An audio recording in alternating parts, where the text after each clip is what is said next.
Hello everyone, welcome back to my channel. দূরে কাছে যে যেখান থেকে ভিডিওটি দেখছো সবাই ভালো আছো, আমিও ভালো আছি।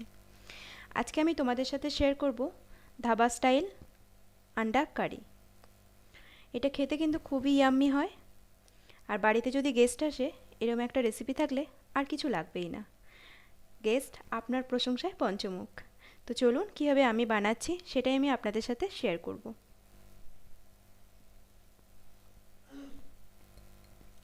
তো আমি এখানে একটা মিক্সার গ্রাইন্ডার জার নিয়ে নিয়েছি, বড় জার, আর দুটো মিডিয়াম সাইজের টমেটো কুচি করে জারের মধ্যে দিয়ে দিলাম। দেখতেই পাচ্ছ। আর দিলাম 1 ইঞ্চি মতো আদা, 10 থেকে 12টা রসুনের কোয়া, আর এখানে কিছুটা ধনে পাতার যে উপরের অংশটা থাকে ডাঁটিটা সেটাই দিয়ে দিলাম। আর দেব আগে থেকে লঙ্কার গুঁড়ো 1 চামচ, কাশ্মীরি রেড চিলি পাউডার 1 চামচ, ধনের গুঁড়ো 1 চামচ, জিরের গুঁড়ো।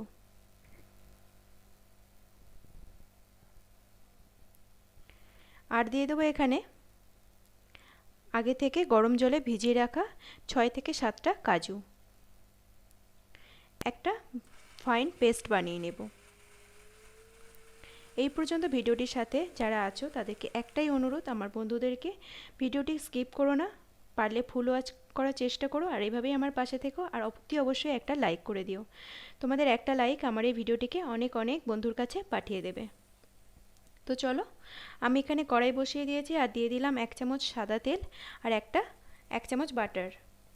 ডিম দিয়ে দিয়েছি এখানে 4টে।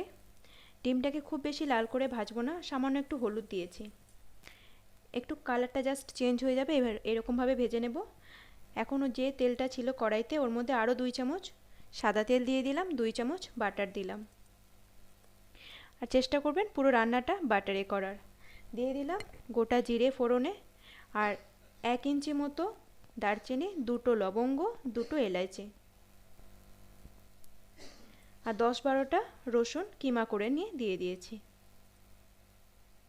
রসুনের কিমাটা দিলে রান্নার পরে খাওয়ার সময় যখন মুখে পড়ে না, দারুণ লাগে খেতে। আর দিয়ে দিলাম 2টো বড় সাইজের পেঁয়াজ, একদম মিহি করে কেটে নিয়েছি।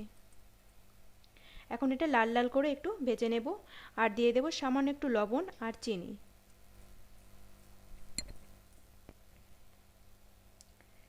পেঁয়াজটা ভাজা ভাজা হয়ে গেছে, এর মধ্যে দিয়ে দিলাম হলুদ 1 চামচ, হলুদ 1 চামচ, লঙ্কার গুঁড়ো,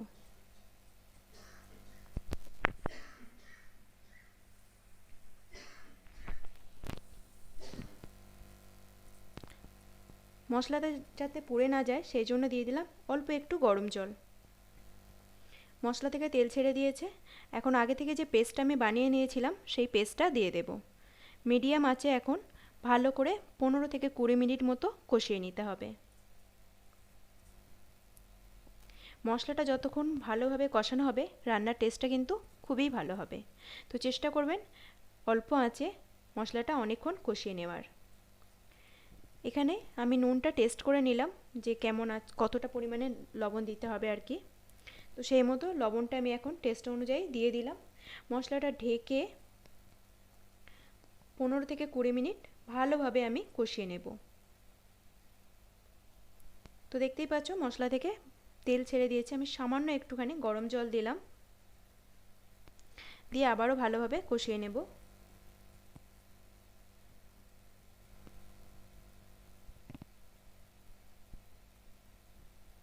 এভাবে ঢেকে ঢেকে 15 মিনিট মতো কষিয়ে নিতে হবে। দেখেছো আমার মশলা থেকে তেল ছেড়ে দিয়েছে, এখন আমি এর মধ্যে ডিমটা দিয়ে দেব। এর থেকে বেশি আমি আর গ্রেভি করব না, যেহেতু আমি এটা রুটির সাথে সার্ভ করব, তো আমি আর বেশি গ্রেভি দেব না। তো আমি ভাজা ডিমগুলো দিয়ে দিয়েছি, ওপর দিয়ে দিয়ে দিলাম কুচনো ধনেপাতা, কাসুরি মেথি আর ফ্রেশ ক্রিম। এখানে গরম মশলা গুঁড়োও দিতে পারেন। ফ্রেশ ক্রিম দিয়ে আমি আর গ্যাসটাকে বন্ধ করে দেব, একটু নাড়িয়ে চাড়িয়ে নেব। ফ্রেশ ক্রিম দেওয়ার পর আর গ্যাসটাকে জ্বালাবো না, গ্যাসের আঁচটা বন্ধ করে দেব। তো আমার এখানে রেডি হয়ে গেছে আন্ডা কারি, ধাবা স্টাইল আন্ডা কারি। অবশ্যই বাড়িতে একবার এভাবে বানাবে, আশা করছি তোমাদের ভালো লাগবে। ভালো লাগলে আমার চ্যানেলটাকে সাবস্ক্রাইব করে পাশে থেকে যাবেন, আর অতি অবশ্যই কমেন্টের মাধ্যমে আমাকে জানাবে কেমন হয়েছে। নিত্য নতুন রেসিপি পেতে, ব্লগ ভিডিও পেতে আমার চ্যানেলটাকে সাবস্ক্রাইব করে আমার পাশে থেকে যাবেন। আবার দেখা হবে নেক্সট কোনো ভিডিওতে। ভালো থাকবেন, সুস্থ থাকবেন, টাটা।